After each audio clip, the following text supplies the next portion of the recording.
I've worked with quite a few clothing brands, and we have one clothing brand right now on track to do $10 million in 2023. Back in 2019, we've had one of my first ever clients was a clothing brand. We took them from negative $30,000 a month on Facebook ads to literally doing $2.3 million profitably within 12 months of us working together. Even recently, we've had this new clothing brand also come on board that we've helped to literally go from losing $3,000 a month to profiting $30,000 a month. And that's just profiting and loss, not overall revenue in that case right there. So a lot of success with clothing brands, and I want to go over quite a few different tips, or three main tips that you need to apply for your clothing brand or fashion brand in that case right there. It's questionable why I'm teaching these things outside of the case studies I just told you guys about.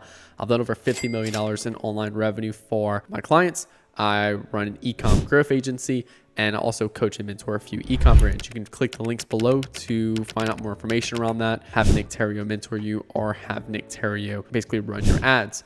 Now, before we get started, hit the like button, hit that subscribe button for new videos every Monday, Wednesday, and Friday. And let's dive into it, guys. All right, so for clothing brands, again, this is just be a couple little tips right here. That'd be the biggest things. Number one, probably the biggest mistake I see clothing brands do is that they try to run ads for every product, and that's false. Okay, for clothing, you only need to focus on your 1 to 3 best sellers, your top 3 best sellers. Okay, now you can put these all in one campaign. You can have a men's campaign if you have like men's fashion, then men. If you have a women's side too as well, you can do a women's. So you have a men and women's campaign, and then you can do one campaign per country. Okay. Now, if you want to know more about the account, formulation, how I structure my ad account, just look at the broad targeting times Facebook ads 2023 video, and I go over how I structure my ad account. Okay. But yeah, one campaign for men, one campaign for women. Again, that's only if you're doing both genders. If you're just targeting men, then just one campaign for men, and you can do one campaign per country. Simple as that. CBO, then main ad set with all your winning ads, and dynamic creative testing ad sets in that CBO to test new ads. Okay. Now, in that case right there, again, you only want to focus on your top 3 best-selling products. Okay.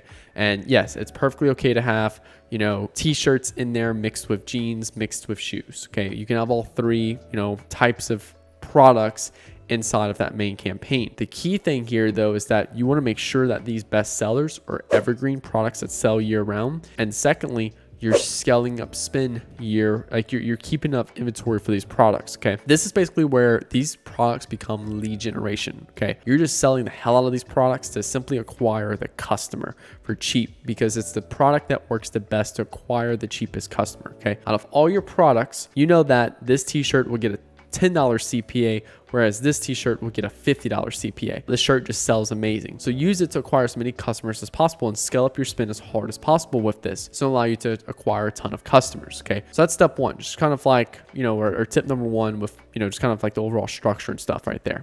All right, back in my first clothing brand, we would have this issue where like we'd scale up, get stuck, scale down, scale up, get stuck down, scale up, get stuck, scale down. The problem we were getting stuck at was that we'd scale up, inventory would sell out of a product, we just add it to the store, and then we'd turn it off, performance would drop, scale back up, inventory drop, sell back out. But now, because we advise all of our clothing brands to keep evergreen products, it just keeps rising and growing month over month, which improves performance. Okay, this allows for the business to continue growing and acquiring customers. Okay. But Nick, my brand is, a drop only brand. We only do drops. Okay. Well, that's actually interesting. That's a great point you bring up there, because now if you only do drops, if you still keep 1 or 2 products as a best seller and selling year round, every drop will have a ton more customers, which will give you a bigger payday every time. Okay. Because if you just keep doing drops, it becomes very inefficient to keep acquiring new customers for the business. But if you have a steady stream of new customers and a limited time drop every month or every other week, now you have more customers every drop to purchase from your drop. Okay.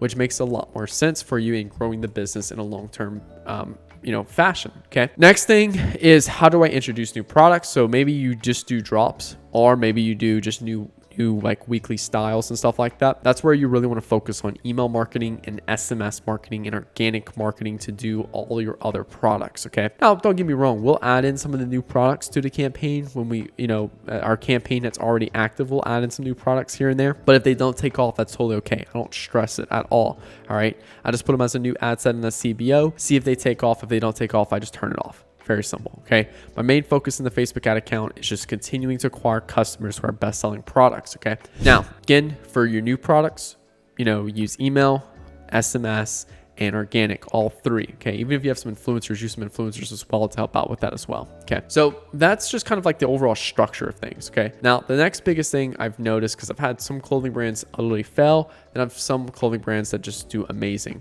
And that is the founders are obsessed over the product and they're creating a good product. Okay. If you're creating dog shit clothing no one wants, no one's going to buy. Okay. And you can do all the best at Facebook ads you want in the world, but if no one wants it, just no one wants it. So people are very picky about clothing. Okay. They're very visual. Okay. So a lot of this stuff comes down to the creative side on Facebook, not necessarily just creative in terms of the creative you put together, but also just the creative in terms of like how the shirt looks. Is the shirt unique? Is it the same black shirt people sold a million times, just with the only difference, form fitted or better fit, more comfortable? Like, people have seen that so many times, it doesn't matter anymore. Okay. So in that particular case, what we need to look at is that, are the products unique enough? Are we bringing something new to the table? Are we looking at clothing in the terms of, hey, it's a new fashion? Are we riding a trend? Okay. A specific fashion trend. Okay.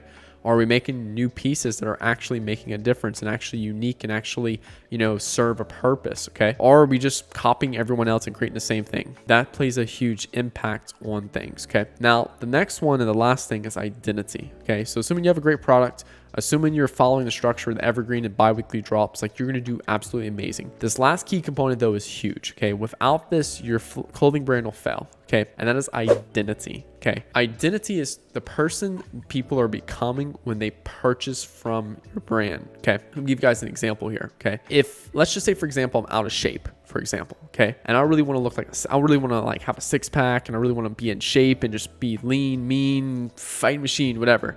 I'm not going to want to work with a personal trainer who's also out of shape. Why? Because one is identity. Second one is because the personal trainer that's ripped, abs, strong, solid, stuff like that, I want to look like him. So I'm willing to put in the work to look like that. Okay.